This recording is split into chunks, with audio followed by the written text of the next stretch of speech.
ni Kiri, pero yung mga final slashes kasi nito ni Blast tulad ng ganun. Aray ko, ang ganda sana ng setup ni Vlad, kaso nga lang unang napatumbangan yung teammate na si Damyon. At dahil kulang na nga sila, hindi na sila makaka-contest pa. It's gonna be a free turtle para sa Shinori X-Touch. Andyan naman yung respawn ni Revive. Kaso nga lang may namatay na namang isa, pero napasobra ata dito naman ng tropa na si Kiri. Tatama yung Dawning Light, napakagad ang delay.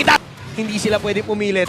Masyado ata napapasobra ang members dito ng Shinori X-Touch. At dito na nga yung Hunt of Bone. Wala nang takas dito si Maki. Masyado sila napasobra at napalalim. Kaya naman maaaring mabigyan yung mga miyembro. And ito na yung inaantay ng Aurora Hunters na opportunity para sila. Nakasabak sila nung nag-hunt of bone na. This time, Lord now awaiting for the taking para dito sa Aurora Hunters. Pero nakakalagad dito si Kiri. Aurora Hunters na nagsisimula ngayon ng objective. Hindi tumama yung Hunt of Bone, kaya buhay pa itong si Kiri. Andiyan yung Dawning Light. May tatamaan naman, pero agawan malala. Ulit 3 na mangyayari. It's gonna be Seda securing the Lord. Kukuha pa ng kill. It's a disaster para sa Aurora Hunters. Wala na sila magawa kundi sila magtaksi-takbuhan na lang.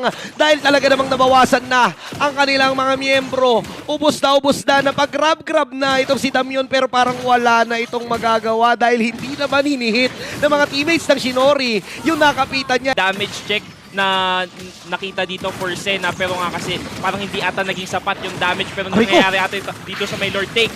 Napakasakit naman ng Dawning Light. Saktong-sakto doon kay Atoms. Tapos sa matumba na rin dito si Vlad. Ubos kong ubos sa mga miyembro ng Aurora Hunters.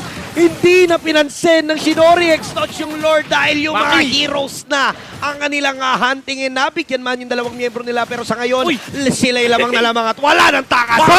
Si Play, wala silang planong patagalin pa. Hindi na maglo-Lord pa. Tatapusin na kaagad. And for the first game dito sa Best of 3 series, ang kukuha nito.